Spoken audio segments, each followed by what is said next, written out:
ಪ್ರಿಯರೇ, ನಮ್ಮ ಸತ್ಯವೇದಗಳನ್ನ ಪ್ರಕಟಣೆಯ ಗ್ರಂಥ 4ನೇ ಅಧ್ಯಾಯ 1-3 ವಾಕ್ಯಗಳ ಕಡೆ ತಿರುಗಿಸಿಕೊಳ್ಳೋಣ. 1-3 ವಾಕ್ಯಗಳನ್ನ ನಾವು ಓದುವುದನ್ನ ಕೇಳಿಸಿಕೊಳ್ಳೋಣ. Revelation chapter 4 verse 1-3. Let us hear the reading. ಇವುಗಳಾದ ಮೇಲೆ ನಾನು ನೋಡಿದಾಗ ಪರಲೋಕದಲ್ಲಿ ತೆರೆದಿದ್ದ ಬಾಗಿಲು ಕಾಣಿಸಿತು, ಮತ್ತು ನನ್ನ ಸಂಗಡ ತುತ್ತೂರಿಯು ಮಾತಾಡುತ್ತದೋ ಎಂಬಂತೆ ನಾನು ಮೊದಲು ಕೇಳಿದ್ದ ವಾಣಿಯು ಕೇಳಿಸಿತು. ಇಲ್ಲಿಗೆ ಏರಿ ಬಾ, ಮುಂದೆ ಆಗಬೇಕಾದವುಗಳನ್ನು ನಿನಗೆ ತೋರಿಸುವೆನು ಎಂದು ಹೇಳಿತು. ಕೂಡಲೇ ದೇವರಾತ್ಮವಶನಾದೆನು. ಆಗ ಇಗೋ, ಪರಲೋಕದಲ್ಲಿ ಒಂದು ಸಿಂಹಾಸನವಿತ್ತು. ಸಿಂಹಾಸನದ ಮೇಲೆ ಒಬ್ಬನು ಕೂತಿದ್ದವನು ಕಣ್ಣಿಗೆ ಸೂರ್ಯಕಾಂತ ಪದ್ಮರಾಗ ಮಣಿಗಳಂತೆ ಕಾಣುತ್ತಿದ್ದನು. ಸಿಂಹಾಸನದ ಸುತ್ತಲೂ ಪಚ್ಚೆಯಂತೆ ತೋರುತ್ತಿದ್ದ ಮುಗಿಲು ಬಿಲ್ಲು ಇತ್ತು. ಓದಿದಂತ ವಾಕ್ಯ ಭಾಗವನ್ನು ಓದಲಿರುವ ವಾಕ್ಯ ಭಾಗವನ್ನು ದೇವರು ತಾನೇ ಆಶೀರ್ವದಿಸಿಕೊಡಲಿ. ಜೀವಿಸನ ದೇವರು ತಾನೇ ತನ್ನ ಜೀವಳ ವಾಕ್ಯಗಳ ಮೂಲಕ ನನ್ನ ಮತ್ತು ನಿಮ್ಮ ಸಂಗಡ ಮಾತನಾಡಲಿ. ಈ ಒಂದು ಧ್ಯಾನದ ಮೂಲಕ ಕರ್ತನ ಕೃಪೆಯಲ್ಲಿಯೂ ಜ್ಞಾನದಲ್ಲಿಯೂ ನಾವು ಬೆಳೆಯುವಂತೆ ಕರ್ತನು ತಾನೇ ನನಗೆ, ನಿಮಗೆ, ನಮ್ಮೆಲ್ಲರಿಗೂ ಸಹ ತನ್ನ ಅಪಾರವಾದ ಕೃಪೆಯನ್ನ ದಯಪಾಲಿಸಲಿ. ಪ್ರಿಯ ಪರಿಶುದ್ಧರೇ, ಕಳೆದ ದಿನದ ಮುನ್ನುಡಿಯಲ್ಲೂ ಕೂಡ ನಾನು ನಿಮಗೆ ತಿಳಿಸಿದ್ದೇನೆ. ದೇವರ ಈ ಒಂದು ಸಿಂಹಾಸನವನ್ನ ಕುರಿತು ನಾವು ಧ್ಯಾನಿಸುವಾಗ, ದೇವರ ಪರಿಶುದ್ಧತೆಯನ್ನ ಕುರಿತು ಧ್ಯಾನಿಸುವಾಗ, ದೇವರ ಸೃಷ್ಟಿ, ದೇವರನ್ನ ಆರಾಧಿಸುವಂತದನ್ನ ಕುರಿತು ನಾವು ನೋಡುವಾಗ ಅದು ನಿಜವಾಗಿಯೂ ಅದ್ಭುತವಾದದ್ದು, ಮಹಿಮೆಯಿಂದ ಕೂಡಿದಂಥದ್ದಾಗಿದೆ ಎಂಬುದಾಗಿಯೂ ನಿಮ್ಮ ಗಮನಕ್ಕೆ ತಿಳಿಸಿದ್ದೇನೆ. ನನ್ನ ಗಮನ, ನಮ್ಮ ಧ್ಯಾನ ಏನೆಂಬುದಾಗಿ ನೋಡುವಾಗ, ಈ ಲೋಕದಲ್ಲಿ ನಮ್ಮ ಸುತ್ತಲೂ ಜರುಗುವಂತ ಸಂಗತಿಗಳು, ನಮ್ಮ ವೈಯಕ್ತಿಕ ಜೀವಿತದಲ್ಲಿ ನಡೆಯುವಂತ ಸಂಗತಿಗಳು, ನಾವು ಕೇಳುವಂತ ವಾರ್ತೆಗಳು, ನಾವು ಕೇಳುವಂತ ಸಾಮಾಜಿಕ ಜಾಲತಾಣಗಳ ಸುದ್ದಿಗಳು, ಇವೆಲ್ಲವೂ ಕೂಡ ನಮ್ಮ ಗಮನವನ್ನ ಹೆಚ್ಚು ಅದರ ಕಡೆಗೆ ನಮ್ಮನ್ನ ಸೆಳೆಯುವಂತದ್ದಾಗಿದೆ. ಆದ ಕಾರಣ ಈ ಒಂದು ಧ್ಯಾನದಲ್ಲಿ ನಿಮ್ಮ ಗಮನವನ್ನ ಪ್ರಕಟಣೆಯ ಗ್ರಂಥದ ಅಧ್ಯಯನದ ಮೂಲಕ ಕರ್ತನ ಕಡೆಗೂ, ಕರ್ತನ ಸಿಂಹಾಸನದ ಕಡೆಗೂ, ಮುಂದೆ ಜರುಗತಕ್ಕಂತ ಪ್ರವಾದನೆಗಳು ನೆರವೇರುವಂತ ಪ್ರವಾದನೆಗಳ ಕಡೆಗೂ ನಿಮ್ಮ ಗಮನವನ್ನ ಆತ್ಮನ ಸಹಾಯದಿಂದ ಕೊಂಡೊಯ್ಯಲು ಬಯಸುತ್ತೇನೆ. ಹೌದು ಪ್ರಿಯರೇ, ನಾವು ದೇವರನ್ನ ಬಲ್ಲವರಾಗಿದ್ದೇವೆ, ದೇವರ ವಾಕ್ಯ ಓದ್ತೇವೆ. ಆದರೂ ಕೂಡ ನಾವು ಹೆಚ್ಚಾಗಿಯೂ ದೇವರನ್ನ ನಾವು ಸಂಪೂರ್ಣವಾಗಿ ನಾವು ನಂಬುವುದಿಲ್ಲ. ಇದೇ ಕಾಲದಲ್ಲಿ ಸುಮಾರು 10 ಗಂಟೆಗೆ ಸೋದರಿ ಪ್ರಿಯಾ ಜೊತೆಗೆ ನಾನು ಮಾತಾಡ್ತಾ ಇದ್ದೆ. ಪ್ರಿಯಾಗೆ ಅಲ್ಲಿ ನೋವಿನ ಸಮಸ್ಯೆ. ನಾನು ಪ್ರಿಯಾಗೆ ಹೇಳಿದೆ, ನಾನು ನಿನ್ನನ್ನು ಕರೆದುಕೊಂಡು ಹೋಗುತ್ತೇನೆ, ಚಿಕಿತ್ಸೆಗೆ ಕರೆದುಕೊಂಡು ಹೋಗುತ್ತೇನೆ. ಆಕೆ ಜೊತೆಗೆ ಮಾತನಾಡುವಾಗ ಆಕೆ ಕಳವಳದಿಂದ ಕಂಡು ಬಂದಳು. ನಾನು ಆಕೆಗೆ ಹೇಳಿದೆ, ನೀನು ನಿನ್ನ ಅಲ್ಲಿ ನೋವಿನ ವಿಷಯವಾಗಿ ಪ್ರಾರ್ಥಿಸಿದೆ ಎಂಬುದಾಗಿ ಕೇಳಿದೆ. ಹೌದು, ಪ್ರಾರ್ಥಿಸಿದೆ ಎಂಬುದಾಗಿ ಹೇಳಿದೆ. ಆದರೆ ಅದಕ್ಕೆ ಪರಿಹಾರವನ್ನ ತಿಳಿಸುವಾಗ ನೀನು ಯಾಕೆ ನಂಬುವುದಿಲ್ಲ ಎಂಬುದಾಗಿ ಆಕೆಯನ್ನ ಗದರಿಸಿದೆ. ನೀವು ನಾನು ದೇವರನ್ನ ಬಲ್ಲವರಾಗಿದ್ದೇವೆ, ವಾಕ್ಯವನ್ನ ಓದುತ್ತೇವೆ, ಪ್ರಾರ್ಥಿಸುತ್ತೇವೆ. ಆದರೆ ಅನೇಕ ಸಮಯದಲ್ಲಿ ಅವುಗಳನ್ನು ನಾವು ನಮ್ಮ ಹೃದಯಕ್ಕೆ ತೆಗೆದುಕೊಳ್ಳುವುದಿಲ್ಲ, ಅವುಗಳನ್ನು ನಾವು ಸಂಪೂರ್ಣವಾಗಿ ನಂಬುವುದಿಲ್ಲ. ಈ ಲೋಕದ ಮತ್ತು ನಮ್ಮ ಸುತ್ತಲೂ ಜರುಗತಕ್ಕಂಥ ಪರಿಸ್ಥಿತಿಗಳು, ಸಂಗತಿಗಳು, ವಿಷಯಗಳು ನಮಗೆ ಅದು ದೊಡ್ಡದಾಗಿಯೂ ಪ್ರಾಮುಖ್ಯವಾಗಿಯೂ ಕಂಡು ಬರುವಂತದ್ದಾಗಿದೆ. ದೇವರಿಗಿಂತಲೂ ನಮ್ಮ ಸುತ್ತಮುತ್ತಲಿರ್ತಕ್ಕಂಥ ಪರಿಸ್ಥಿತಿಗಳು, ಸುದ್ದಿಗಳು ನಮ್ಮ ಗಮನವನ್ನ ಹೆಚ್ಚಾಗಿ ಸೆಳೆದುಕೊಳ್ಳುವಂತದ್ದಾಗಿದೆ. ಅಪೊಸ್ತಲರಾದಂಥ ಯೋಹಾನರು ಪತ್ಮೋಸ್ ದ್ವೀಪದಲ್ಲಿದ್ದಾರೆ. ಕ್ರಿಸ್ತನ ನಿಮಿತ್ತವಾಗಿ ಅವರು ಈ ಒಂದು ಹಿಂಸೆಯನ್ನ ಎದುರಿಸುತ್ತಿದ್ದಾರೆ. ಕ್ರಿಸ್ತನ ದೇವರ ವಾಕ್ಯಕ್ಕೋಸ್ಕರವೂ ಯೇಸು ಕ್ರಿಸ್ತನ ಮೇಲಿನ ನಂಬಿಕೆಯ ನಿಮಿತ್ತವಾಗಿಯೂ ಕೂಡ ಅವರು ಪತ್ಮೋಸ್ ದ್ವೀಪದಲ್ಲಿದ್ದಾರೆ. ಅವರು ಏಕಾಂಗಿಯಾಗಿದ್ದಾರೆ, ಅವರು ವೃದ್ಧರಾಗಿದ್ದಾರೆ. ಅವರ ಸಮೀಪ ಯಾರು ಇಲ್ಲ, ಪ್ರಿಯರು ಯಾರು ಇಲ್ಲ. ಸಭೆಗೆ ಏನು ಸಂಭವಿಸುತ್ತದೆ ಎಂಬತಕ್ಕಂಥ ಆತಂಕದಲ್ಲಿ ಒಂದು ವೇಳೆ ಯೋಹಾನರು ಇರಬಹುದು. ಯೇಸ್ವಾಮಿ ಅವರನ್ನ ಕರೆದಾಗ ತನ್ನ ಬಲೆಯನ್ನ ಆತನು ಬಿಟ್ಟನು, ತನ್ನ ಕಸುವನ್ನ ಆತನು ಬಿಟ್ಟನು, ತನ್ನ ತಂದೆ, ತನ್ನ ಕುಟುಂಬವನ್ನ ಆತನು ಬಿಟ್ಟನು, ತನಗೆ ಇಷ್ಟವಾದಂತ ವ್ಯಾಪಾರವನ್ನ ಬಿಟ್ಟನು, ಎಲ್ಲಾ ವಿಧವಾದಂತ ಸುಖ ಜೀವನವನ್ನ ಬಿಟ್ಟನು, ಎಲ್ಲಾ ವಿಧವಾದಂತ ಹಣಕಾಸುಗಳ ಆ ಒಂದು ಐಶ್ವರ್ಯ ಎಲ್ಲವನ್ನು ಕೂಡ ಆತನು ಬಿಟ್ಟನು. ಈ ಪ್ರಿಯ ಯೋಹಾನನು ಕರ್ತನ ಮೇಜಿನಲ್ಲಿ ಪಾಲು ತೆಗೆದುಕೊಳ್ಳುವಾಗ ಯೇಸು ಸ್ವಾಮಿಯ ಎದೆಗೆ ಒರಗಿಕೊಂಡಂತ ಯೋಹಾನನಾಗಿದ್ದನು. ಎಲ್ಲರೂ ಕೂಡ ಯೇಸು ಸ್ವಾಮಿಯನ್ನ ಬಿಟ್ಟು ಓಡಿ ಹೋದರೂ ಕೂಡ ಈ ಯೋಹಾನನು ಆತನನ್ನು ಹಿಂಬಾಲಿಸುತ್ತಾ ಬಂದನು. ಆತನ ವಿಚಾರಣೆ ಆಗುವಾಗಲೂ ಕೂಡ ಆತನನ್ನು ಹಿಂಬಾಲಿಸುತ್ತಾ ಬಂದನು. ಪೇತ್ರನನ್ನು ಕೂಡ ಅರಮನೆ ಒಳಗಡೆ ಆತನನ್ನು ಕರೆದುಕೊಂಡು ಹೋದಂತ ಯೋಹಾನನು ಶಿಲುಬೆಯಲ್ಲಿ ಯೇಸು ಸ್ವಾಮಿ ಈ ಶುಭ ಶುಕ್ರವಾರ ಸಮೀಪವಾಗುವಂತ ಸಮಯಗಳಲ್ಲಿ ಯೇಸು ಸ್ವಾಮಿ ಶಿಲುಬೆ ಮೇಲೆ ಆಡಿದಂತ ಮಾತುಗಳನ್ನು ಯೋಹಾನನು ಕೇಳಿದನು. ತನ್ನ ತಾಯಿಗೆ ಯೇಸು ಸ್ವಾಮಿ ಹೇಳಿದರು, ಅಮ್ಮ ಇಗೋ ನಿನ್ನ ಮಗನು ಎಂಬುದಾಗಿ ಹೇಳಿದನು.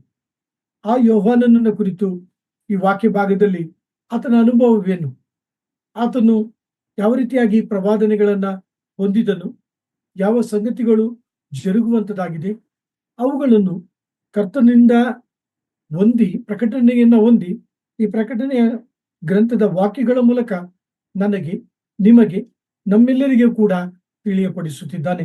ಪ್ರಕಟಣೆಯ ಪುಸ್ತಕ ಕಠಿಣವಾದಂತಹ ಪುಸ್ತಕವಲ್ಲ. ಪ್ರಕಟಣೆಯ ಗ್ರಂಥದಲ್ಲಿ ತಿಳಿಸಲ್ಪಟ್ಟಂತ ವಾಕ್ಯಗಳು ಅರ್ಥ ಮಾಡಿಕೊಳ್ಳಲು ಕ್ಲಿಷ್ಟಕರವಾದಂತವುಗಳು ಅಲ್ಲ ಎಂಬುದಾಗಿ ಸ್ವತಃ ದೇವರ ವಾಕ್ಯ ತಿಳಿಸುವಂತದಾಗಿದೆ. ಪ್ರಿಯ ಸಹೋದರ ಸಹೋದರಿಯರೇ, ನೀವು ನಾನು ಪದೇ ಪದೇ ಪ್ರಕಟಣೆಯ ಗ್ರಂಥದ ಪ್ರವಾದನೆಯ ವಾಕ್ಯಗಳನ್ನ ಓದುವಾಗ ದೇವರಾತ್ಮನು ತಾನೇ ಅದರಲ್ಲಿರ್ತಕ್ಕಂಥ ವಾಕ್ಯ ಭಾಗಗಳನ್ನ ನನಗೆ, ನಿಮಗೆ, ನಮ್ಮೆಲ್ಲರಿಗೂ ಕೂಡ ಆತನು ವಿವರಿಸುತ್ತಾ ಹೋಗುವಂತವನಾಗಿದ್ದಾನೆ. ಎರಡನೇದಾಗಿ ಪ್ರಕಟಣೆಯ ಗ್ರಂಥದಲ್ಲಿರ್ತಕ್ಕಂಥ ವಾಕ್ಯಗಳು ಮತ್ತು ಅದರ ಅಂಶಗಳು, ಅದರಲ್ಲಿರ್ತಕ್ಕಂಥ ಪಾತ್ರೆಗಳು, ಅದರಲ್ಲಿರ್ತಕ್ಕಂಥ ದೀಪಸ್ತಂಭಗಳು, ಅದರಲ್ಲಿರ್ತಕ್ಕಂಥ ನಕ್ಷತ್ರಗಳು, ಅದರಲ್ಲಿ ಬರೆಯಲ್ಪಟ್ಟಿರ್ತಕ್ಕಂಥ ಗುರುತುಗಳು, ಅದರಲ್ಲಿ ಬರೆಯಲ್ಪಟ್ಟಿರ್ತಕ್ಕಂಥ ತುತ್ತೂರಿಗಳು ಒಂದರ ನಂತರ ಅದರ ಅರ್ಥವನ್ನ ವಿವರಿಸುತ್ತಾ ಹೋಗುವಂತದಾಗಿದೆ. ಆದ ಕಾರಣ ಹೆಚ್ಚಾಗಿ ಪ್ರಾರ್ಥನೆಯ ಭಾವದಲ್ಲಿ ನೀವು ನಾನು ವಾಕ್ಯಗಳನ್ನ ಓದೋಣ, ಆತ್ಮನ ಸಹಾಯದಿಂದ ಈ ವಾಕ್ಯಗಳನ್ನ ತಿಳಿದುಕೊಳ್ಳೋಣ. ಪ್ರಿಯ ಸಹೋದರ ಸಹೋದರಿಯರೇ, ಪ್ರಕಟಣೆಯ ಗ್ರಂಥ 4ನೇ ಅಧ್ಯಾಯ ದೇವರ ಸಿಂಹಾಸನವನ್ನ ಕುರಿತು ನಾವುಗಳು ಗಮನಿಸುತ್ತೇವೆ.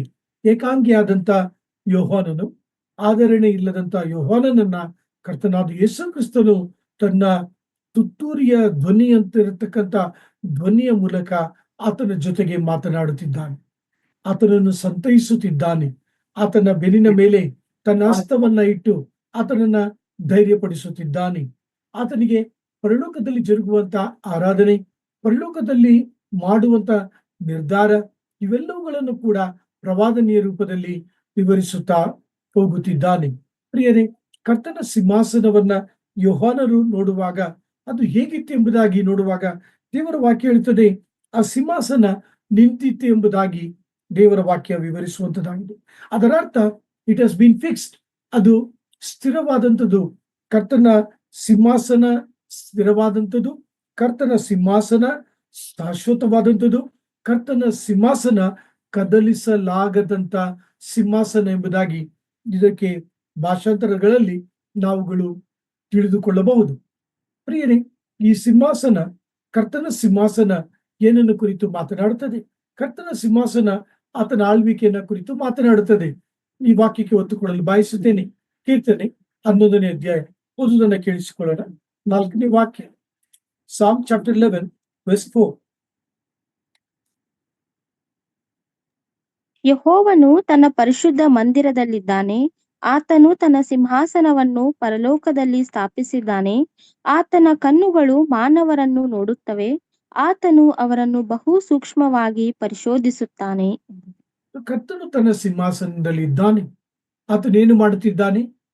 ಆತನು ಆಳುತ್ತಿದ್ದಾನೆ. ಇಬ್ರಿಯ ಪತ್ರಿಕೆಯ 1ನೇ ಅಧ್ಯಾಯ 3ನೇ ವಾಕ್ಯದಲ್ಲಿ ನಾವು ಗಮನಿಸುವಾಗ, ಇಬ್ರಿಯ ಪತ್ರಿಕೆಯ 10ನೇ ಅಧ್ಯಾಯವನ್ನ ಧ್ಯಾನಿಸುವಾಗ, ಕರ್ತನು ಆತನು ಪರಲೋಕಕ್ಕೆ ಆರೋಹಣವಾಗಿ ತಂದೆಯ ಬಲಗಡೆ ಸಿಂಹಾಸನದಲ್ಲಿ ಆಸೀನನಾಗಿದ್ದಾನೆ ಎಂಬುದಾಗಿ ದೇವರ ವಾಕ್ಯ ತಿಳಿಸುವಂತದ್ದಾಗಿದೆ.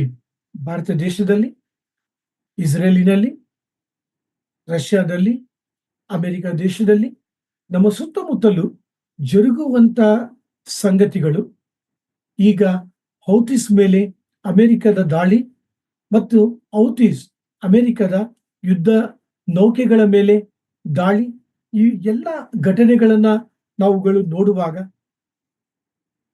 ಸಂಗತಿಗಳು ಏನಾಗುತ್ತಿದೆ, ಪರಿಸ್ಥಿತಿಗಳು ಏನಾಗುತ್ತಿದೆ, ಸಮಾಜದಲ್ಲಿ ಯಾವ ಸಂಗತಿಗಳು ಜರುಗುತ್ತಿದೆ. ಪ್ರಿಯರೇ, ನೆನಪು ಮಾಡಿಕೊಳ್ಳ್ರಿ, ಕಳೆದ ದಿನದ ಪ್ರಾರ್ಥನೆಯಲ್ಲೂ ನಾನು ಅಂಶವನ್ನ ನಿಮ್ಮ ಗಮನಕ್ಕೆ ತಂದಿದ್ದೇನೆ. ಸಿರಿಯಾ ದೇಶದ ಕಡಲ ತೀರದಲ್ಲಿ ಪ್ರದೇಶಗಳಲ್ಲಿ ಆಲ್ವೈಟ್ ಪಂಗಡಿಗರು, ಗುಂಪು ಬುಡಕಟ್ಟಿನವರು ಮತ್ತು ಹೆಚ್ಚು ಕಡಿಮೆ 1500 ಮಂದಿ ಕೊಲ್ಲಲ್ಪಟ್ಟ ಸಂಗತಿಗಳನ್ನು ಕೂಡ ನಿಮ್ಮ ಗಮನಕ್ಕೆ ತಂದಿದ್ದೇನೆ. ಈ ಎಲ್ಲ ಸಂಗತಿಗಳನ್ನ ನಾವುಗಳು ಗಮನಿಸುವಾಗ ದೇವರು ಏನು ಮಾಡುತ್ತಿದ್ದಾನೆ, ದೇವರು ಎಲ್ಲಿದ್ದಾನೆ? ಈ ದಿನದ ನಾವು ಕ್ರೈಸ್ತ ಮಂಡಲದ ಸಂಗತಿಗಳನ್ನ ನಾವು ಗಮನಿಸುವಾಗ ಉತ್ತರ ಪ್ರದೇಶದಲ್ಲಿ ಪಾಸ್ಟರ್ ಅವರು ಸೆರೆಮನೆಗೆ ಹಾಕಲ್ಪಟ್ಟಿದ್ದಾರೆ, ದಯಮಾಡಿ ಪ್ರಾರ್ಥಿಸಿ ಎಂಬ ಸಂಗತಿಯನ್ನ ನಮ್ಮ ಕ್ರೈಸ್ತ ಮಂಡಲಗಳಲ್ಲಿ ನಾವು ಓದುತ್ತಿದ್ದೇವೆ. ಈ ಎಲ್ಲ ವಿಷಯಗಳು, ಈ ಎಲ್ಲ ಸಂಗತಿಗಳು ನಿಮ್ಮ ನನ್ನ ನಂಬಿಕೆಯನ್ನ ಕುಗ್ಗಿಸಬಾರದು, ನಿಮ್ಮ ನನ್ನ ನಂಬಿಕೆಯನ್ನ ಕಡಿಮೆಗೊಳಿಸಬಾರದು. ಮತ್ತೆ ಅವರದ್ದು ಸುವಾರ್ತೆಯಲ್ಲಿ ನಾವು ಓದುತ್ತೇವೆ, ಕರ್ತನಾದ ಯೇಸು ಕ್ರಿಸ್ತನು ಈ ಲೋಕಕ್ಕೆ ಬರುವ ಸಮಯದಲ್ಲಿ ಮನುಷ್ಯರಲ್ಲಿ ನಂಬಿಕೆಯನ್ನು ಕಾಣುವನೋ ಎಂಬುದಾಗಿ ನಾವುಗಳು ಅಲ್ಲಿ ಯೇಸುವೆ ಪ್ರಶ್ನೆ ಮಾಡುತ್ತಾ, ಎಲ್ಲ ಮನುಷ್ಯರಲ್ಲಿ ನಂಬಿಕೆಯನ್ನು ಕಾಣಲು ಬಹು ವಿರಳ ಎಂಬುದಾಗಿ ದೇವರ ವಾಕ್ಯ ತಿಳಿಸುವಂತದ್ದಾಗಿದೆ. ಯಾಕೆಂದರೆ ಅಧರ್ಮ ಹೆಚ್ಚಾಗುವ ಕಾರಣ. ಆದ ಕಾರಣ ಪ್ರಕಟಣೆಯ ಗ್ರಂಥದ ವಾಕ್ಯ ಭಾಗ ನಿಮ್ಮನ್ನು ನನ್ನನ್ನು ಪ್ರೋತ್ಸಾಹಪಡಿಸುವುದೇನೆಂದರೆ, ಆತನು ಸಿಂಹಾಸನದ ಮೇಲಿದ್ದಾನೆ, ಆತನು ಸಿಂಹಾಸನದಲ್ಲಿ ಮೌನವಾಗಿ ಕುಳಿತಿಲ್ಲ, ಆತನು ಎಲ್ಲವನ್ನೂ ಆಳುತ್ತಿದ್ದಾನೆ, ಆತನ ಆಳ್ವಿಕೆ ಶಾಶ್ವತವಾಗಿದೆ. ಕರ್ತನು ತಿಳಿಯದ ಸಂಗತಿಗಳು ಒಂದು ಇಲ್ಲ. ಪ್ರಿಯರೇ, ನಿಮ್ಮನ್ನು ಪ್ರೋತ್ಸಾಹಪಡಿಸಲು ಈ ಒಂದು ಸಂಗತಿಯನ್ನು ನಿಮ್ಮ ಮನಸ್ಸಿನ ಮೇಲೆ ತರಲು ಬಯಸುತ್ತೇನೆ. ಚೆನ್ನಾಗಿ ಗಮನಿಸಿರಿ, ರಷ್ಯಾ ಇನ್ನು ಈ ಒಂದು ಯುದ್ಧದ ಒಳಗಡೆ ಪ್ರವೇಶ ಮಾಡಿಲ್ಲ. ರಷ್ಯಾ ಈ ಯುದ್ಧದಲ್ಲಿ ಪ್ರವೇಶ ಮಾಡುವುದಾದರೆ ಕರ್ತನ ಬರುವಿಕೆ ಹತ್ತಿರವಾಯಿತೆಂಬುದಾಗಿ ತಿಳಿದುಕೊಳ್ಳ್ರಿ. ಅಂದರೆ ರ್ಯಾಪ್ಚರ್, ಸಭೆ ಎತ್ತಲ್ಪಡುವಂಥದ್ದು ಬಹಳ ಶೀಘ್ರವಾಗಿ ಜರುಗುತ್ತದೆ ಎಂಬ ಸಂಗತಿಯನ್ನ ನಿಮ್ಮ ಮನಸ್ಸಿನ ಮೇಲೆ ತೆಗೆದುಕೊಳ್ಳಿರಿ.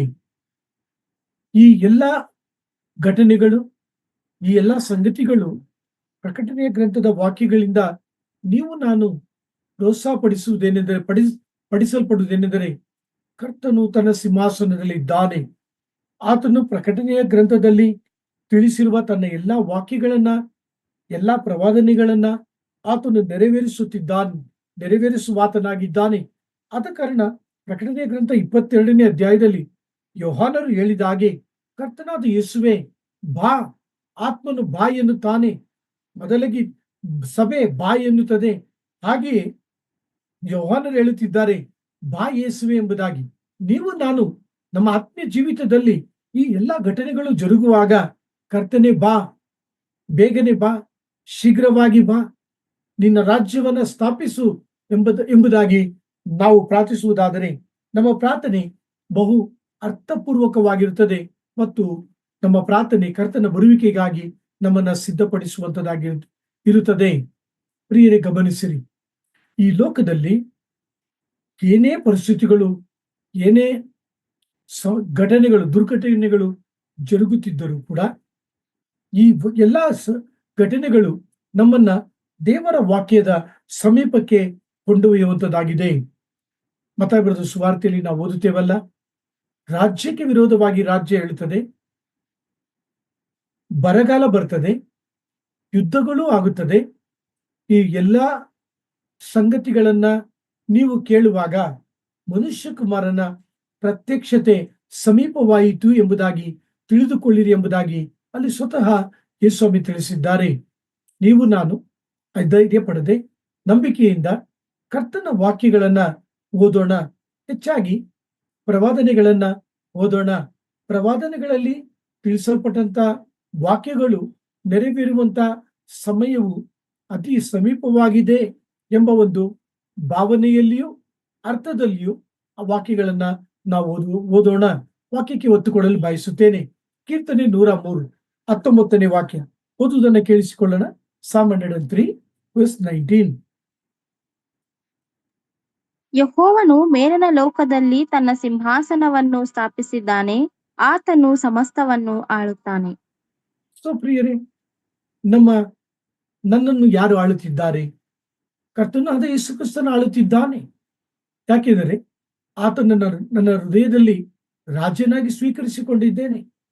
ಆತನು ನನಗೆ ಒಡೆಯನಾಗಿದ್ದಾನೆ. ನನ್ನ ಕುಟುಂಬಕ್ಕೆ ಯಾರು ಒಡೆಯನು? ನನ್ನ ಕುಟುಂಬಕ್ಕೆ ಕರ್ತನಾದ ಯೇಸು ಕ್ರಿಸ್ತನು ಒಡೆಯನಾಗಿದ್ದಾನೆ.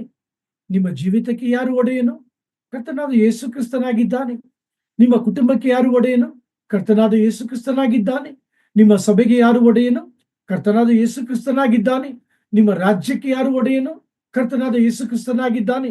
ನಿಮ್ಮ ದೇಶಕ್ಕೆ ಯಾರು ಒಡೆಯನು? ಕರ್ತನಾದ ಯೇಸು ಕ್ರಿಸ್ತನಾಗಿದ್ದಾನೆ. ಸಮಸ್ತ ಲೋಕಕ್ಕೆ ಕರ್ತನಾದ ಯೇಸು ಕ್ರಿಸ್ತನು ರಾಜಾದಿರಾಜನಾಗಿ, ದೇವಾದಿ ದೇವನಾಗಿ, ಮಹೋನ್ನತನಾಗಿ ಆತನು ಕಂಡು ಬರುತ್ತಿದ್ದಾನೆ. ಆತನು ಸಮಸ್ತವನ್ನ ಆಳುತ್ತಾನೆಂಬುದಾಗಿ ಕೀರ್ತನೆ 103 19ನೇ ವಾಕ್ಯ ಒತ್ತು ಕೊಡುವಂತದ್ದಾಗಿದೆ. ನಮ್ಮ ಸತ್ಯವೇದವನ್ನ ವಿಷಯ ಬರೆದ ಪ್ರವಾದನೆ ಗ್ರಂಥ 66ನೇ ಅಧ್ಯಾಯ 1ನೇ ವಾಕ್ಯದ ಕಡೆಗೆ ತಿರುಗಿಸಿಕೊಳ್ಳೋಣ. Let us hear the reading. ಯೆಹೋವನು ಹೀಗೆನ್ನುತ್ತಾನೆ, ಆಕಾಶವು ನನಗೆ ಸಿಂಹಾಸನ, ಭೂಮಿಯು ನನಗೆ ಪಾದಪೀಠ. ನೀವು ನನಗೆ ಇನ್ನೆಂಥ ಮನೆಯನ್ನು ಕಟ್ಟಿಕೊಡುವಿರಿ? ನನ್ನ ವಿಶ್ರಾಂತಿಗೆ ತಕ್ಕ ಸ್ಥಳವು ಎಂಥದ್ದು ಎಂಬುದೇ. ಸುಪ್ರಿಯ ಸಹೋದರ ಸಹೋದರಿಯರೇ, ಕರ್ತನ ಆ ಒಂದು ಶ್ರೇಷ್ಠತ್ವವನ್ನ ನಾವು ನೋಡುವಾಗ, ದೊಡ್ಡತನವನ್ನ ನಾವು ನೋಡುವಾಗ, ನಮ್ಮ ಸರಳ ಮಾತುಗಳಿಂದ ಆತನನ್ನ ನಾವು ವರ್ಣಿಸಲು ಅಸಾಧ್ಯ. ಆದರೂ ಕೂಡ ಆರಾಧನೆಗಳಲ್ಲಿ ನಾವು ಯೆಶಾಯ ಬರೆದ ಪ್ರವಾದನೆ ಗ್ರಂಥ 66ನೇ ಅಧ್ಯಾಯ 1ನೇ ವಾಕ್ಯವನ್ನ ನಾವು ಉಪಯೋಗಿಸುವಂತವರಾಗಿದ್ದೇವೆ. ಅಷ್ಟೊಂದು ಮಹೋನ್ನತನಾದಂತ ಕರ್ತನು, ಸಿಂಹಾಸನ ರೂಢನಾಗಿರುವಂತ ಕರ್ತನು ಪರಲೋಕದ ದೇವಾಲಯದಲ್ಲಿ ಸಿಂಹಾಸನದ ಮೇಲೆ ಇರುವಾತನಾಗಿದ್ದಾನೆ. ಪ್ರಿಯ ಸಹೋದರ ಸಹೋದರರೇ, ಈ ದೇವಾಲಯ ಎಂತ ದೇವಾಲಯ, ಈ ದೇವಾಲಯ ಹೇಗಿದೆ ಎಂಬುದಾಗಿ ನೋಡುವಾಗ ಇಲ್ಲಿ ತಂದೆಯಾದ ದೇವರು, ಪವಿತ್ರಾತ್ಮರು, ಕರ್ತನಾದ ಯೇಸು ಕ್ರಿಸ್ತರು ಇರುವಂತ ಸ್ಥಳವಾಗಿದೆ. ಈ ಒಂದು ಸಿಂಹಾಸನ ದೇವರ ಪ್ರಸನ್ನತೆಯನ್ನ ಕುರಿತು, ದೇವರ ಸಾನ್ನಿಧ್ಯವನ್ನ ಕುರಿತು ಮಾತನಾಡುವಂತದ್ದಾಗಿದೆ. ಯೋಹಾನರು ಕರ್ತನ ಸಿಂಹಾಸನವನ್ನ ನೋಡುವಾಗ ಆ ಸಿಂಹಾಸನದಲ್ಲಿ ಕೂತಿರುವಾತನನ್ನ ಕುರಿತು ಮಾತನಾಡುತ್ತಿದ್ದಾರೆ. ನಾವು ಓದಿದಂತಹ ಪ್ರಕಟಣೆಯ ಗ್ರಂಥ 4ನೇ ಅಧ್ಯಾಯ 1-3 ವಾಕ್ಯಗಳಲ್ಲಿ ಯೋಹಾನರು ಹೇಳುತ್ತಿದ್ದಾರೆ. 2ನೇ ವಾಕ್ಯದಲ್ಲಿ ಅಗೋ ಪರಲೋಕದಲ್ಲಿ ವಸ್ತು ಓದ್ತೀರಾ? ವಸ್ತು ಆಗ ಇಗೋ ಪರಲೋಕದಲ್ಲಿ ಒಂದು ಸಿಂಹಾಸನವಿತ್ತು, ಸಿಂಹಾಸನದ ಮೇಲೆ ಒಬ್ಬನು ಕೂತಿದ್ದನು ಎಂದು. ಸೊ ಪ್ರಿಯರೇ, ಒಬ್ಬನು ಕೂತಿದ್ದನು. ನಾವೆಲ್ಲರೂ ಕೂಡ ದೇವರ ವಾಕ್ಯವನ್ನ ಕಳೆದ ದಿನಗಳಲ್ಲೂ ಕೂಡ ನಾವು ಧ್ಯಾನಿಸಿದ್ದೇವೆ. ಆ ಮೋಶೆ ದೇವರ ಸಿಂಹಾಸನವನ್ನ ಆತನು ನೋಡಿದನು.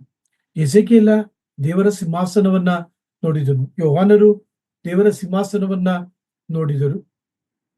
ಅಪೊಸ್ತಲರಾದಂಥ ಪೌಲರು 2ನೇ 3ನೇ ಆಕಾಶಕ್ಕೆ ಒಯ್ಯಲ್ಪಟ್ಟು ಮನುಷ್ಯರು ನುಡಿಯಲು ಅಸಖ್ಯವಾದ ಮಾತುಗಳನ್ನ ಅವರು ಕೇಳಿಸಿಕೊಂಡರು. ಈ ಒಂದು ಧ್ಯಾನದಲ್ಲಿ ಇನ್ನೂ ಇಬ್ಬರು ಸಹೋದರರ ಪ್ರವಾದಿಗಳ ಅವರ ಒಂದು ದರ್ಶನವನ್ನು ಕೂಡ ನಿಮ್ಮ ಗಮನಕ್ಕೆ ತರಲು ಬಯಸುತ್ತೇನೆ. ದೇವರ ಸಿಂಹಾಸನ ಹೇಗಿತ್ತು ಎಂಬುದಾಗಿ ಅವರುಗಳು ತಿಳಿಸುವುದನ್ನ ಒಂದು ಅರಸುಗಳ ಗ್ರಂಥ 22ನೇ ಅಧ್ಯಾಯ 19ನೇ ವಾಕ್ಯದಲ್ಲಿ ಓದುವುದನ್ನ ಕೇಳಿಸಿಕೊಳ್ಳೋಣ. 1 Kings chapter 22 verse 19. Let us hear the reading. ಅದಕ್ಕೆ ಮಿಕಾಯೆಹು, ಅದಿರಲಿ, ಯೆಹೋವನ ವಾಕ್ಯವನ್ನು ಕೇಳು. ಯೆಹೋವನು ತನ್ನ ಸಿಂಹಾಸನದ ಮೇಲೆ ಕೂತುಕೊಂಡದ್ದನ್ನು, ಪರಲೋಕ ಸೈನ್ಯಗಳು ಆತನ ಎಡಬಲಗಡೆಯಲ್ಲಿ ನಿಂತಿದ್ದನ್ನು ಕಂಡೆನು.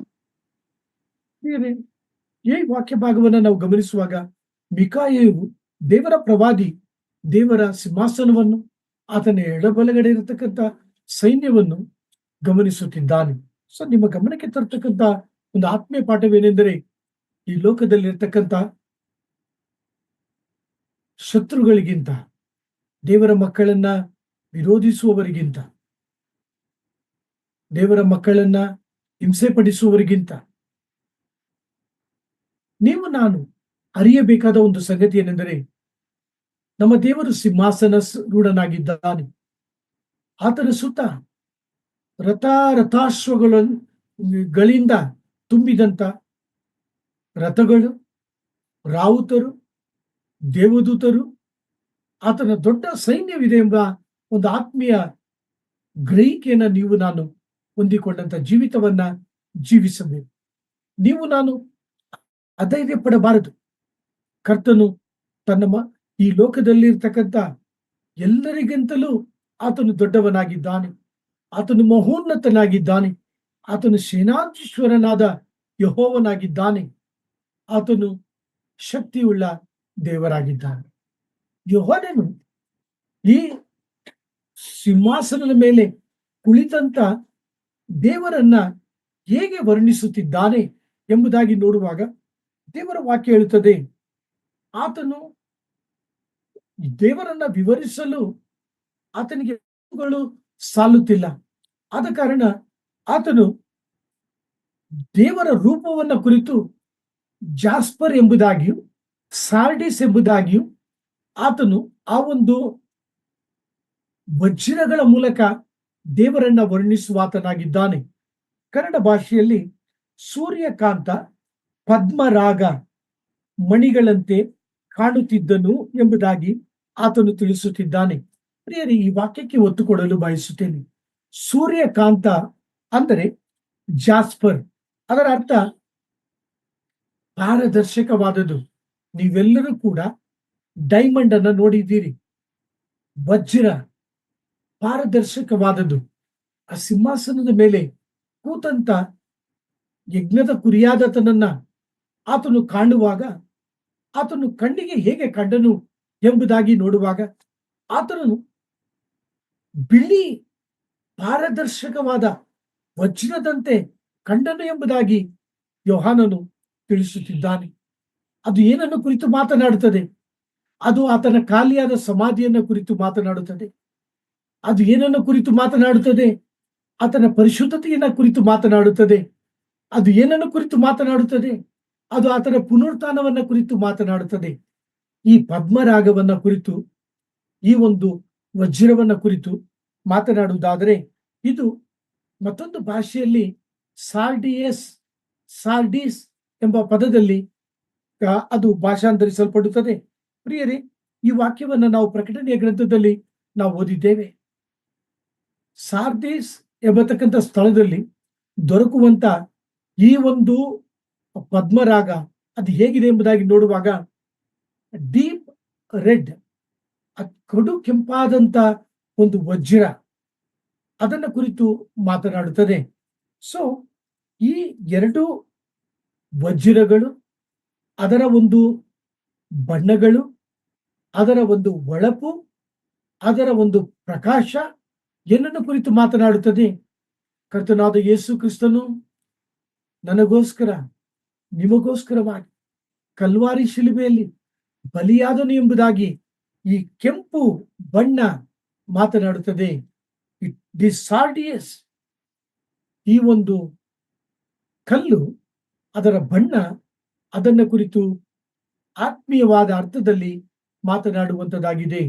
ಹೌದು ಪ್ರಿಯ ಸಹೋದರ ಸಹೋದರಿಯರೇ, ಯೆಶಾಯ ಬರೆದ ಪ್ರವಾದನೆಯ ಗ್ರಂಥ 1ನೇ ಅಧ್ಯಾಯ 18ನೇ ವಾಕ್ಯದಲ್ಲಿ ನಾವು ಓದುತ್ತೇವೆ, ಬನ್ನಿರಿ ವಾದಿಸುವ ಎಂಬುದಾಗಿ ಯೆಹೋವನು ಕರೆಯುತ್ತಾನೆ.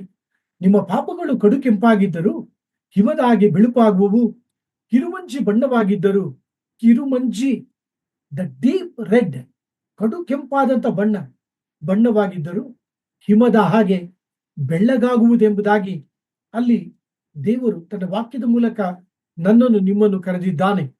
ಸೊ ಪ್ರಿಯ ಸಹೋದರ ಸಹೋದರಿಯರೇ, ಯೋಹಾನನು ಆ ಸಿಂಹಾಸನದ ಮೇಲೆ ಕೂತಾತನ ರೂಪವನ್ನ ನೋಡುವಾಗ ಆತನಿಗೆ ವರ್ಣಿಸಲು ಮಾತುಗಳು ಸಿಗುತ್ತಿಲ್ಲ.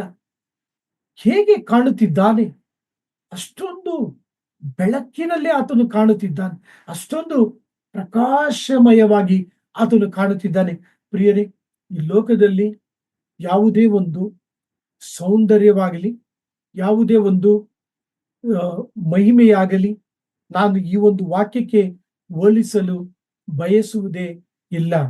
ಯಾಕೆಂದರೆ ಈ ಲೋಕದ ಎಲ್ಲಾ ವಿಧವಾದಂತ ಸೌಂದರ್ಯ, ಎಲ್ಲಾ ವಿಧವಾದಂತ ನಮ್ಮನ್ನು ಆಶ್ಚರ್ಯದಲ್ಲಿ ಮುಳುಗಿಸುವಂತ ದೃಶ್ಯಗಳು, ಅದು ಬೆಟ್ಟಗಳಾಗಿರಬಹುದು, ಮನುಷ್ಯನು ಕಟ್ಟಿದಂತ ಕಟ್ಟಡಗಳಾಗಿರಬಹುದು, ದೇವರು ಸೃಷ್ಟಿ ಮಾಡಿದಂತ ಜಲಪಾತಗಳಾಗಿರಬಹುದು, ಆಕಾಶವಾಗಿರಬಹುದು, ತಗ್ಗುಗಳಾಗಿರಬಹುದು, ಸಮುದ್ರವಾಗಿರಬಹುದು ಮತ್ತು ಇಡೀ ವಿಶ್ವದ ಸೌಂದರ್ಯವಾಗಿರಬಹುದು.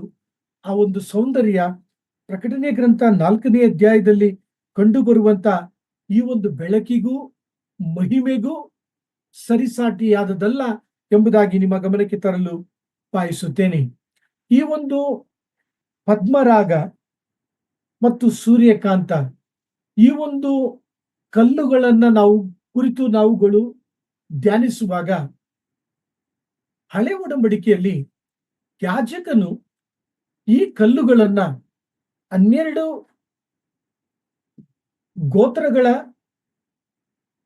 ಗೋತ್ರಗಳನ್ನ ನೆನಪು ಮಾಡುವಂತ ಒಂದೊಂದು ಕಲ್ಲುಗಳು, ಒಂದೊಂದು ಗೋತ್ರ, ಆ ಕಲ್ಲುಗಳನ್ನ ತನ್ನ ಎದೆಯ ಮೇಲೆ ಆತನು ಇಟ್ಟುಕೊಂಡಿದ್ದನು. ಹಲವಾರು ಅರ್ಥಗಳುಂಟು. ಒಂದು ಅರ್ಥ, ಯಾಜಕನು ದೇವರ ಸಮ್ಮುಖಕ್ಕೆ ಹೋಗುವಾಗೆಲ್ಲ ಈ ಎದೆಯ ಮೇಲಿರ್ತಕ್ಕಂಥ ಈ ಗೋತ್ರಗಳನ್ನ ದೇವರಿಗೆ ನೆನಪು ಮಾಡುತ್ತಿದ್ದನು. ಅವರ ಕ್ಷೇಮಕ್ಕಾಗಿ, ಅವರ ಭದ್ರತೆಗಾಗಿ, ಅವರ ಹಿತಕ್ಕಾಗಿ ದೇವರ ಬಳಿ ಪ್ರಾರ್ಥಿಸುತ್ತಿದ್ದನು, ನೆನಪನ್ನ ಹುಟ್ಟಿಸುತ್ತಿದ್ದನು. ಎರಡನೇದಾಗಿ, ಈ ಸೂರ್ಯಕಾಂತ ಅಂದರೆ ಪಾರದರ್ಶಕವಾದಂತ ಈ ಕಲ್ಲು ಮೊದಲ ಗೋತ್ರ, ಮೊದಲ ಚೊಚ್ಚಲ ಮಗ ರೂಬೇನನನ್ನ ಕುರಿತು ಮಾತನಾಡುವಂತದ್ದಾಗಿದೆ. ರೂಬೇನು ನನ್ನ ಚೊಚ್ಚಲ ಮಗನೆಂಬುದಾಗಿ ದೇವರು ಕರೆಯುತ್ತಿದ್ದಾನೆ. ಈ ಒಂದು ಚೊಚ್ಚಲ ಮಗ ಯಾರು? ಆತ್ಮೀಯ ಅರ್ಥವನ್ನ ನಾವು ನೋಡುವಾಗ, ಈಗೋ ಈತನು ನನಗೆ ಪ್ರಿಯ ಮಗನೆಂಬುದಾಗಿ ಮತ್ತಾಯ 3ನೇ ಅಧ್ಯಾಯದಲ್ಲಿ ತಂದೆಯಾದ ದೇವರು ಕರ್ತನಾದ ಯೇಸು ಕ್ರಿಸ್ತನನ್ನ ಕುರಿತು ಹೇಳುವಂತ ಆ ಒಂದು ಆತ್ಮೀಯ ಮಾತುಗಳಿಗೆ ಈ ಒಂದು ಕಲ್ಲು ಅರ್ಥವನ್ನ ಸೂಚಿಸುವಂತದ್ದಾಗಿದೆ. ಎರಡನೇದಾಗಿ, ಈ ಪದ್ಮರಾಗ, ಈ ಕೆಂಪು ಕಲ್ಲು ಬೆನ್ಯಾಮೀನ್ ಗೋತ್ರದವರನ್ನ ಕುರಿತು ಮಾತನಾಡುವಂತದ್ದಾಗಿದೆ. ಯಾಕೋಬನಿಗೆ ಮುಪ್ಪಿನಲ್ಲಿ ಹುಟ್ಟಿದಂತ ಈ ಬೆನ್ಯಾಮೀನ್ ಕೆಂಪು ಕಲ್ಲಿಗೆ ಆ ಗೋತ್ರದವರು ಸಾದೃಶ್ಯರಾಗಿದ್ದಾರೆ. ಸೊ ಈ ಕೆಂಪು ಕಲ್ಲು ಏನನ್ನು ಕುರಿತು ಮಾತನಾಡುತ್ತದೆ? ಈ ಕೆಂಪು ಕಲ್ಲಿನ ಹೆಸರಿನ ಅರ್ಥವೇನು? ಈ ಮಗನು, ಈ ಬೆನ್ಯಾಮೀನನು ನನ್ನ ಬಲಗೈ ಮಗನೆಂಬುದಾಗಿ ಅದು ಮಾತನಾಡುವಂತದ್ದಾಗಿದೆ. ಸೊ ಪ್ರಿಯರೇ, ಈ 2 ಕಲ್ಲುಗಳು ಕರ್ತನಾದ ಯೇಸು ಕ್ರಿಸ್ತನನ್ನ ಕುರಿತು ಮಾತನಾಡುವಂತದ್ದಾಗಿದೆ. ಈ 2 ಕಲ್ಲುಗಳು ಕರ್ತನಾದ ಯೇಸು ಕ್ರಿಸ್ತನ ಪುನರುತ್ಥಾನವನ್ನ ಕುರಿತು, ಕರ್ತನಾದ ಯೇಸು ಕ್ರಿಸ್ತನ ಶಿಲುಬೆಯ ಬಲಿದಾನವನ್ನ ಕುರಿತು ಮಾತನಾಡುವಂತದ್ದಾಗಿದೆ. ಆದ ಕಾರಣ ಪ್ರಕಟಣೆಯ ಗ್ರಂಥವನ್ನ ಮತ್ತು ಆ ಗ್ರಂಥದಲ್ಲಿರ್ತಕ್ಕಂಥ ವಾಕ್ಯಗಳನ್ನ ನಾನು ಶ್ರದ್ಧೆಯಿಂದ ಓದುವಂತೆಯೂ, ಆ ವಾಕ್ಯಗಳನ್ನ ಅರ್ಥ ಮಾಡಿಕೊಳ್ಳುವಂತೆಯೂ, ಆ ವಾಕ್ಯದಲ್ಲಿರ್ತಕ್ಕಂಥ ಆತ್ಮೀಯ ಪಾಠಗಳಲ್ಲಿ ನಮ್ಮ ಹೃದಯ, ನಮ್ಮ ಆತ್ಮ ಪ್ರಾಣಗಳನ್ನ ಸಮರ್ಪಿಸಿಕೊಳ್ಳುತ್ತಾ ಆತನ ಮಹಿಮೆಯನ್ನ ನಾವು ನೋಡುವಂತ ಜೀವಿತ, ಆತನ ಪ್ರಭಾವವನ್ನ ನೋಡುವಂತ ಜೀವಿತ ನಾನು ಜೀವಿಸೋಣ. ಯೋಹಾನನು ಆ ಒಂದು ಪ್ರಕಟಣೆಯ ಗ್ರಂಥದಲ್ಲ ಉಂಟಾದಂತ ದರ್ಶನವನ್ನ ನೋಡಿ ಆತನು ಬೆರಗಾದನೆಂಬುದಾಗಿ ದೇವರ ವಾಕ್ಯ ಹೇಳುತ್ತದೆ. John was amazed, he was astounded. ಆತನು ಬೆರಗಾದನು ಪ್ರಿಯರೇ, ಆತನು ಆಶ್ಚರ್ಯ ಚಕಿತನಾದನು ಪ್ರಿಯರೇ. ಪ್ರಕಟಣೆಯ ಗ್ರಂಥ ವಾಕ್ಯವನ್ನ ನಾವು ಓದುವಾಗ ನಿಮ್ಮನ್ನ ಒಂದು ಚಿಂತನೆ, ನಿಮ್ಮನ್ನ ಒಂದು ಮನಸ್ಸಿನ ಭಾವನೆಗಳು, ಆ ರೀತಿಯಾಗಿ ಆ ವಾಕ್ಯಗಳು ನಮ್ಮನ್ನ ಪುಳಕಿತರನ್ನಾಗಿ ಮಾಡಬೇಕು. ನಮ್ಮ ಕೂದಲುಗಳು ಎದ್ದು ನಿಲ್ಲುವ ರೀತಿಯಲ್ಲಿ ಈ ವಾಕ್ಯಗಳನ್ನ ನಾವು ನಂಬಬೇಕು. ಈ ವಾಕ್ಯಗಳು ಸತ್ಯ. ಸಿಂಹಾಸನದ ಮೇಲೆ ಕೂತಾತನು ಸತ್ಯವಾಗಿದ್ದಾನೆ ಪ್ರಿಯರೇ. ಆತನು ನಿಮಗೆ ನನಗೆ ಬಯಲುಪಡಿಸಿದ್ದಾನೆ. ನಮ್ಮ ಜೀವಿತದಲ್ಲಿ ಪಾಪ, ನೀತಿ, ನ್ಯಾಯ ತೀರ್ಪಿನ ವಿಷಯದಲ್ಲಿ ಅರಿವನ್ನು ಉಂಟು ಮಾಡಿ ಪವಿತ್ರಾತ್ಮನ ಮೂಲಕ ನಾವುಗಳು ಯೇಸುವೆ ಕರ್ತನೇ, ನಾನು ಪಾಪಿ, ನನ್ನ ಹೃದಯಕ್ಕೆ ಬಾ, ನನ್ನನ್ನು ನಿನ್ನ ಮಗನಾಗಿ ಮಾಡು, ಮಗಳಾಗಿ ಮಾಡು ಎಂಬುದಾಗಿ ಸ್ವೀಕರಿಸಿಕೊಳ್ಳುವಂತೆ ಮಾಡಿದನು. ಹೌದು ಪ್ರಿಯರೇ, ತಂದೆಯಾದ ದೇವರು ನಮ್ಮನ್ನು ಬಹಳವಾಗಿ ಪ್ರೀತಿಸಿ ತನ್ನ ಮಗನಾದ ಯೇಸು ಕ್ರಿಸ್ತನನ್ನು ಕಳುಹಿಸಿ ತನ್ನ ಆತ್ಮನ ಮೂಲಕ ನಮ್ಮ ಮನೋನೇತ್ರಗಳನ್ನ ಬೆಳಗಿಸಿದನು. ದೇವರನ್ನು ದೇವರು ತನ್ನನ್ನ ಪ್ರಕಟಣೆಯ ಗ್ರಂಥದ ಮೂಲಕವಾಗಿಯೂ ಸತ್ಯವೇದದ ಹಲವಾರು ವಾಕ್ಯಗಳ ಮೂಲಕವಾಗಿಯೂ ನಮಗೆ ತನ್ನನ್ನು ಬಯಲುಪಡಿಸಿದ್ದಾನೆ. ದೇವರು ನಮಗೆ ಆತನನ್ನು ಬಯಲುಪಡಿಸದೆ ಹೋಗಿದ್ದರೆ ನಾವು ದೇವರನ್ನ ತಿಳಿದುಕೊಳ್ಳಲು ಸಾಧ್ಯವೇ ಇರುತ್ತಿರಲಿಲ್ಲ. ಪ್ರಿಯರೇ, ಯೋಹಾನ ಬರೆದ ಸುವಾರ್ತೆ ಬಹಳ ಸ್ಪಷ್ಟವಾಗಿ ದೇವರ ವಾಕ್ಯ ಹೇಳುತ್ತದೆ, ಯಾರು ತಂದೆಯ ಎದೆಯಲ್ಲಿದ್ದನೋ ಆತನು ನಮಗೆ ತಂದೆಯನ್ನು ಬಯಲುಪಡಿಸಿದನು. ಫಿಲಿಪ್ಪನು ಯೇಸುಸ್ವಾಮಿಯ ಬಳಿಗೆ ಕೇಳಿದನು, ತಂದೆಯನ್ನ ತೋರಿಸಿ ಎಂಬುದಾಗಿ ಕೇಳಿದನು. ಫಿಲಿಪ್ಪನಿಗೆ ಯೇಸುಸ್ವಾಮಿ ಹೇಳಿದರು, ನನ್ನನ್ನು ನೋಡಿದವನು ತಂದೆಯನ್ನ ನೋಡಿದ್ದಾನೆ. ಹೌದು ಪ್ರಿಯರೇ, ಯೋಹಾನ 14:6 ವಾಕ್ಯದಲ್ಲಿ ನಾವು ನೋಡುವಾಗ, ನಾನೇ ಮಾರ್ಗ, ನಾನೇ ಸತ್ಯ, ನಾನೇ ಜೀವವಾಗಿದ್ದೇನೆ. 7ನೇ ವಾಕ್ಯದಲ್ಲಿ, ನನ್ನ ಮೂಲಕವಾಗಿ ಹೊರತು ಯಾರು ತಂದೆಯ ಬಳಿಗೆ ಸೇರಲು ಸಾಧ್ಯವಿಲ್ಲ ಎಂಬುದಾಗಿ ಆತನು ತಿಳಿಸುತ್ತಿದ್ದಾನೆ. ಪ್ರಿಯರೇ, ಸಿಂಹಾಸನದ ಮೇಲೆ ಕೂತಿರುವಂತ ಕರ್ತನನ್ನ ನಾವು ಕಾಣುತ್ತಿದ್ದೇವೆ. ಈ ವಾಕ್ಯಗಳು ನಮ್ಮ ಹೃದಯವನ್ನು ಮುಚ್ಚಿಕೊಳ್ಳಲಿ. ಈ ವಾಕ್ಯಗಳು, ಈ ಒಂದು ದರ್ಶನ ನಿಮ್ಮನ್ನು ನನ್ನನ್ನು ಯೋಹಾನನನ್ನ ಬೆರಗಾಗಿಸಿದಂತೆ, ಯೋಹಾನನಿಗೆ ಆಶ್ಚರ್ಯಚಕಿತನನ್ನಾಗಿ ಮಾಡಿದಂತೆ ನಿಮ್ಮನ್ನು ನನ್ನನ್ನು ಕೂಡ ಅದು ಬೆರಗಾಗಿಸಲಿ ಎಂಬುದೇ ನನ್ನ ಒಂದು ಪ್ರಾರ್ಥನೆ. ಈ ಲೋಕದಲ್ಲಿ ಕ್ರೈಸ್ತರ ಮೇಲೆ ಜರುಗುವಂತ ಹಿಂಸೆಗಳು ನಿಮ್ಮನ್ನು ನನ್ನನ್ನು ಬೆರಗಿಸದೆ ಆಶ್ಚರ್ಯ ಪಡದಂತೆ ದೇವರ ವಾಕ್ಯದ ಮೂಲಕ, ಈ ಒಂದು ದರ್ಶನದ ಮೂಲಕ ನಮ್ಮನ್ನು ಕಾಪಾಡಲಿ. ಯೇಸುಸ್ವಾಮಿ ಏನು ಹೇಳಿದರು? ನನಗೆ ಈ ರೀತಿಯಾಗಿ ಮಾಡಿದಾಗ ನಿಮಗೂ ಕೂಡ ಈ ರೀತಿಯಾಗಿ ಮಾಡುವರೆಂಬುದಾಗಿ ಆತನು ಹೇಳಿದನು. ತನ್ನ ಅಪೊಸ್ತಲರಿಗೆ ಯೇಸುಸ್ವಾಮಿ ಹೇಳಿದರು, ನಾನು ಕುಡಿಯುವಂತ ಪಾತ್ರೆಯಲ್ಲಿ ನೀವು ಸಹ ಪಾನ ಮಾಡುತ್ತೀರಿ ಎಂಬುದಾಗಿ ಹೇಳಿದನು. ಹೌದು ಪ್ರಿಯರೇ, ಹಿಂಸೆಗಳು, ಸಂಕಟಗಳು ದೇವರ ಮಕ್ಕಳಿಗೆ ಸಹಜ. ಆದರೆ ಧೈರ್ಯವಾಗಿರಿ, ಕರ್ತನಾದ ಯೇಸು ಕ್ರಿಸ್ತನು ಆತನು ಲೋಕವನ್ನ ಜಯಿಸಿದ್ದಾನೆ. ಆತನು ಪುನಃ ಬರುತ್ತಾನೆ. ಆತನು ಸಭೆಯನ್ನ ಕೊಂಡೊಯ್ಯಲು ಬರುತ್ತಾನೆ. ಆತನು ಇಸ್ರೇಲರನ್ನ ರಕ್ಷಿಸಲು ಬರುತ್ತಾನೆ. ಆತನು ತನ್ನ ರಾಜ್ಯವನ್ನ ಸ್ಥಾಪಿಸಲು ಬರುತ್ತಾನೆ. 1000 ವರ್ಷ ಈ ಭೂಮಿಯ ಮೇಲೆ ಆತನ ಜೊತೆಗೆ ನಾವು ಆಳುವಂತೆ ಆತನು ಬರುತ್ತಾನೆ. ಪ್ರಕಟಣೆಯ ಗ್ರಂಥದ ಎಲ್ಲಾ ಪ್ರವಾದನೆಯ ವಾಕ್ಯಗಳನ್ನ ಆತನು ನೆರವೇರಿಸಲು ಬರುತ್ತಾನೆ. ಸುವಾರ್ತೆಯನ್ನ ತಿರಸ್ಕರಿಸಿದಂತವರಿಗೆ ನ್ಯಾಯ ತೀರಿಸಲು ಆತನು ಬರುತ್ತಾನೆ. ತನ್ನ ಶತ್ರುಗಳಿಗೆ ಮುಯಿ ತೀರಿಸಲು ಆತನು ಬರುತ್ತಾನೆ. ಸೈತಾನನನ್ನ ಆತನು ಗುಂಡಿಯಲ್ಲಿ ಹಾಕಿ ಮುಚ್ಚಲು ಆತನು ಬರುತ್ತಿದ್ದಾನೆ. ಪ್ರಿಯ ಸಹೋದರ ಸಹೋದರಿಯರೇ, ಈ ವಾಕ್ಯಗಳು ನಿಮ್ಮನ್ನು ನನ್ನನ್ನು ಪ್ರೋತ್ಸಾಹಪಡಿಸಲಿ. ಈ ವಾಕ್ಯಗಳು ನಿಮ್ಮನ್ನು ನನ್ನನ್ನು ಧೈರ್ಯಪಡಿಸಲಿ. ದೇವರ ಮಕ್ಕಳಿಗೆ ಸಮಾಧಿಯ ಅಂತ್ಯವಿಲ್ಲ. ದೇವರ ಮಕ್ಕಳಿಗೆ ಪುನರುತ್ಥಾನ ಅಂತ್ಯವಾಗುತ್ತದೆ. ದೇವರ ಮಕ್ಕಳು ಸದಾಕಾಲ ಆತನ ಜೊತೆಗೆ ಜೀವಿಸುವಂತ ಜೀವಿತಕ್ಕೆ ನಡೆಸಲ್ಪಡುವಂತವರಾಗಿದ್ದಾರೆ. ಆದ ಕಾರಣ ಕ್ರೈಸ್ತ ಜೀವಿತದಲ್ಲಿ ಎಷ್ಟೇ ಹಿಂಸೆಗಳು, ವಿರೋಧತ್ವಗಳು, ಕುಗ್ಗಿ ಹೋಗುವಂತ ಪರಿಸ್ಥಿತಿಗಳು ನಮ್ಮ ಜೀವಿತದಲ್ಲಿ ನಾವು ಎದುರಿಸಿದರೂ ಕೂಡ ನನ್ನ ಕಣ್ಣುಗಳು ಯೋಹಾನನು ಯಾವ ರೀತಿಯಾಗಿ ಸಿಂಹಾಸನವನ್ನು ಕಂಡನೋ, ಸಿಂಹಾಸನದ ಮೇಲೆ ಕೂತಿರುವಾತನನ್ನ ಕಂಡನೋ, ಪದ್ಮರಾಗದ ಹಾಗೆ ಕಾಣುವಾತನನ್ನು ಕಂಡನೋ, ಸೂರ್ಯಕಾಂತದ ಹಾಗೆ ಹೊಳೆಯುವಂತನನ್ನು ಕಂಡನೋ, ಅದೇ ರೀತಿಯಾಗಿ ನನ್ನ ಕಣ್ಣುಗಳು ಕಾಣಲಿ. ಈ ಲೋಕದ ಮೇಲಲ್ಲ, ನಮ್ಮ ಸುತ್ತಮುತ್ತಲು ಜರುಗುವಂತ ಸಂಗತಿಗಳಲ್ಲ, ಈ ಲೋಕದ ಆಕರ್ಷಣೆಗಳಲ್ಲ, ಈ ಲೋಕದ ತಾತ್ಕಾಲಿಕವಾದಂತ ಸಂತೋಷ ಕೊಡುವಂತ ಸಂಗತಿಗಳ ಮೇಲಲ್ಲ ನಮ್ಮ ಕಣ್ಣುಗಳು ನಮ್ಮ ಕರ್ತನ ಕಡೆಗೆ ನೋಡಲಿ, ಆತನ ಸಿಂಹಾಸನದ ಕಡೆಗೆ ನೋಡಲಿ. ಒಂದು ವೇಳೆ ಈ ಒಂದು ಧ್ಯಾನದಲ್ಲಿ ಈ ಒಂದು ಧ್ಯಾನವನ್ನ ಆತ್ಮೀಯ ಧ್ಯಾನವನ್ನಾಗಿ ಮಾಡಲು ಬಯಸುತ್ತೇನೆ. ಒಂದು ವೇಳೆ ನೀವು ಇಕ್ಕಟ್ಟಿನ ಪರಿಸ್ಥಿತಿಯಲ್ಲಿ ಹಾದು ಹೋಗುತ್ತಿದ್ದೀರಾ, ಅಥವಾ ನಿಮ್ಮ ಸಮೀಪ ಪ್ರಿಯರು ಇಕ್ಕಟ್ಟಿನಲ್ಲಿ ಹಾದು ಹೋಗುತ್ತಿದ್ದಾರಾ, ಅನಾರೋಗ್ಯದಲ್ಲಿ ಹಾದು ಹೋಗುತ್ತಿದ್ದಾರಾ, ಅವರಿಗೆ ಸಹಾಯ ಮಾಡಲು ನೀವು ತವಕ ಪಡುತ್ತಿದ್ದೀರಾ, ಅವರ ವಿಷಯದಲ್ಲಿ ನೀವು ಅನುಕಂಪವನ್ನ ತೋರುತ್ತಿದ್ದೀರಾ, ಪ್ರಿಯರೇ, ಅಧೈರ್ಯ ಪಡಬೇಡಿರಿ. ದೇವರು ನನ್ನ ಪ್ರಾರ್ಥನೆಯನ್ನ ಕೇಳುತ್ತಾನೆ. ಆತನು ಸಿಂಹಾಸನದ ಮೇಲೆ ಮೌನವಾಗಿಲ್ಲ. ಆತನ ಕಣ್ಣುಗಳು ಭೂಮಿಯ ಎಲ್ಲಾ ಕಡೆ ಪ್ರಸರಿಸುತ್ತಿದೆ. ಆತನು ಎಲ್ಲಾ ಕಡೆ ಇದ್ದಾನೆ. ಆತನು ಸರ್ವವ್ಯಾಪ್ತಿಯಾಗಿದ್ದಾನೆ. ಆತನು ಸರ್ವಜ್ಞಾನಿಯಾಗಿದ್ದಾನೆ. ಆತನು ಸರ್ವಶಕ್ತಿಯುಳ್ಳವನಾಗಿದ್ದಾನೆ. ಆದ ಕಾರಣ ನಾನು ನಿಮ್ಮನ್ನು ಪ್ರೋತ್ಸಾಹಪಡಿಸುತ್ತೇನೆ. ಪ್ರಾರ್ಥಿಸಿರಿ, ಧೈರ್ಯದಿಂದಿರಿ. ಆತನ ಸಿಂಹಾಸನದಲ್ಲಿ ಆತನು ಆಸೀನನಾಗಿದ್ದಾನೆ. ಆತನು ಆಳುತ್ತಿದ್ದಾನೆ. ಆತನು ಸಮಸ್ತವನ್ನ ಬಲ್ಲವನಾಗಿದ್ದಾನೆ. ಆದ ಕಾರಣ ನಿಮ್ಮ ಕಣ್ಣುಗಳನ್ನ ನೀರಿನ ಒರೆಸಿಕೊಳ್ಳ್ರಿ. ನಿಮ್ಮ ಹೃದಯದ ವ್ಯಾಕುಲವನ್ನ, ನಿಮ್ಮ ಕಣ್ಣೀರನ್ನ ಆತನ ಬಳಿಗೆ ತೆಗೆದುಕೊಂಡು ಹೋಗಿರಿ. ಆತನು ನಿಮ್ಮನ್ನ ಸಂತೈಸುತ್ತಾನೆ. ಆತನು ನನ್ನ ಪ್ರಾರ್ಥನೆಯನ್ನ ಕೇಳಿ ದೊಡ್ಡ ಕಾರ್ಯಗಳನ್ನ ಮಾಡುವಂತ ಕರ್ತನಾಗಿದ್ದಾನೆ. ಪ್ರಿಯ ಸಹೋದರ ಸಹೋದರಿಯರೇ, ಯೋಹಾನನು ಸಿಂಹಾಸನವನ್ನ ನೋಡುತ್ತಿದ್ದಾನೆ. ಈ ವಾಕ್ಯಕ್ಕೆ ಒತ್ತು ಕೊಡಲು ನಾನು ಬಯಸುತ್ತೇನೆ. ನಾನು ಆಗಲೇ ನಿಮಗೆ ತಿಳಿಸಿದ್ದೇನೆ. ಆದರೂ ಕೂಡ ಆ ಕಲ್ಲುಗಳ ವಿಷಯದಲ್ಲಿ ಅದು ಯಾವ ವಾಕ್ಯದಲ್ಲಿ ಬರೆಯಲ್ಪಟ್ಟಿದೆ ಎಂಬ ಸಂಗತಿಗಳನ್ನ ನಿಮ್ಮ ಗಮನಕ್ಕೆ ತರಲು ಬಯಸುತ್ತೇನೆ. ವಿಮೋಚನಾ ಕಾಂಡ 28ನೇ ಅಧ್ಯಾಯ 17ರಿಂದ 20 ವಾಕ್ಯಗಳು ಓದುವುದನ್ನು ಕೇಳಿಸಿಕೊಳ್ಳೋಣ. Exodus chapter 28 verses 17 to 20. Let us hear the reading.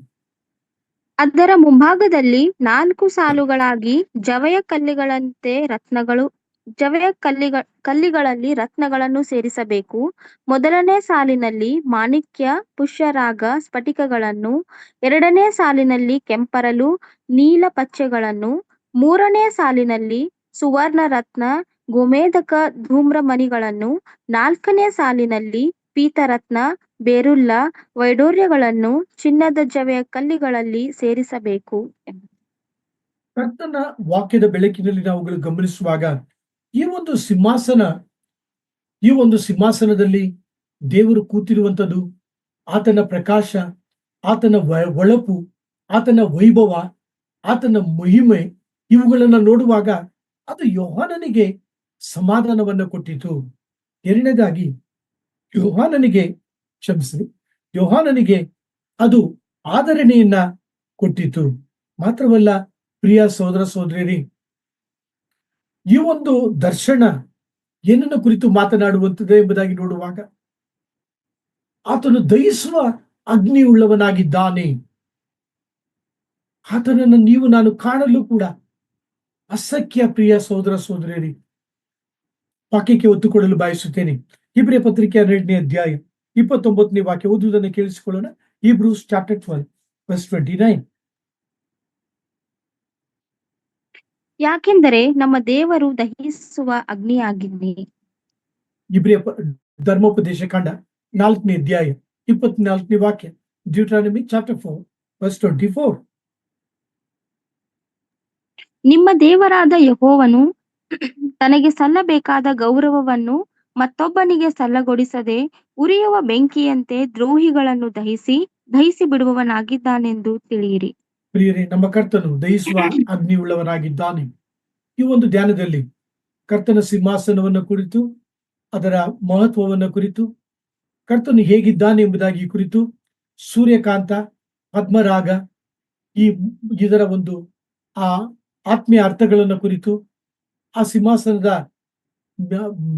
ಸಿಂಹಾಸನದಲ್ಲಿ ಬೆಳಕು, ಈ ಒಂದು ಪದ್ಮರಾಗ, ಈ ಒಂದು ಸೂರ್ಯಕಾಂತ ಕಲ್ಲುಗಳು, ಆ ಒಂದು ವಜ್ರಗಳ ಅದೊಂದು ಬೆಳಕು, ಅದರ ಪ್ರಕಾಶ, ಅದರ ಒಂದು ಸೌಂದರ್ಯ, ಅದರ ಒಂದು ಪ್ರಾಮುಖ್ಯತೆಯನ್ನು ಕುರಿತು ನಾವು ಧ್ಯಾನಿಸುತ್ತಾ ಬಂದೆವು. ಮಾತ್ರವಲ್ಲ, ಆತ್ಮೀಯ ಪಾಠ ಏನೆಂಬುದಾಗಿ ನಾವು ತೆಗೆದುಕೊಳ್ಳುವಾಗ ನಾವು ನಮ್ಮನ್ನು ನೋಡಬಾರದು, ನಮ್ಮ ಸುತ್ತಮುತ್ತಲಿರ್ತಕ್ಕಂಥ ಸಮಸ್ಯೆಗಳನ್ನು ನೋಡಬಾರದು, ನಮ್ಮ ದೇಶದ ಸಮಸ್ಯೆಗಳನ್ನು ನೋಡಬಾರದು. ಅಂದ್ರೆ ನನ್ನ ಆತ್ಮೀಯ ಅರ್ಥ ಏನೆಂದ್ರೆ, ಅದನ್ನ ನೋಡ್ತಾ, ಅದನ್ನ ಕುರಿತು ಮಾತಾಡ್ತಾ, ಅದನ್ನ ಕುರಿತು ರೋಧಿಸುತ್ತಾ ಇರಬಾರ್ದು. ನಮ್ಮ ಕಣ್ಣುಗಳನ್ನ ಕರ್ತನ ಕಡೆಗೆ, ಆತನ ಸಿಂಹಾಸನದ ಕಡೆಗೆ, ಆತನ ಆಳ್ವಿಕೆಯ ಕಡೆಗೆ ನಾವು ನೋಡುವಾಗ ಅದು ಆದರಣೆಯನ್ನ, ಸಮಾಧಾನವನ್ನ ತರುವಂತದ್ದಾಗಿದೆ. ಆ ರೀತಿಯಾಗಿ ಈ ಧ್ಯಾನದಲ್ಲಿ ಪಾಲು ತೆಗೆದುಕೊಂಡಂತ ಪ್ರತಿ ದೇವರ ಮಕ್ಕಳ ಹೃದಯದಲ್ಲಿ ದೇವರ ಶಾಂತಿಯನ್ನ, ದೇವರ ಆದರಣೆಯನ್ನ ತರುವಂತೆ ನಾನು ಆಶಿಸುತ್ತೇನೆ ಮತ್ತು ಪ್ರಾರ್ಥಿಸುತ್ತೇನೆ. ಯೋಹಾನನಿಗೆ ಶಾಂತಿಯನ್ನ, ಆದರಣೆಯನ್ನ ತಂದಂತ ದೇವರು ಈ ದರ್ಶನದ ಮೂಲಕ ತನ್ನ ಮಕ್ಕಳಾದಂತ ನಿಮಗೂ ನನಗೂ ಈ 2025ನೇ ವರ್ಷ ಮಾರ್ಚ್ ತಿಂಗಳಲ್ಲಿ ಹಾದು ಹೋಗತಕ್ಕಂತ ನಮ್ಮೆಲ್ಲರಿಗೂ ಕೂಡ ದಯಪಾಲಿಸಲಿ. ಎಲ್ಲಾ ದೇವರ ಮಕ್ಕಳಿಗೂ ಕೂಡ ಈ ಒಂದು ಆದರಣೆಯನ್ನ, ಶಾಂತಿಯನ್ನ ಆತನು ದಯಪಾಲಿಸಲಿ. ಕರ್ತನ ಕೃಪೆ ನಿಮ್ಮೆಲ್ಲರೊಂದಿಗೆ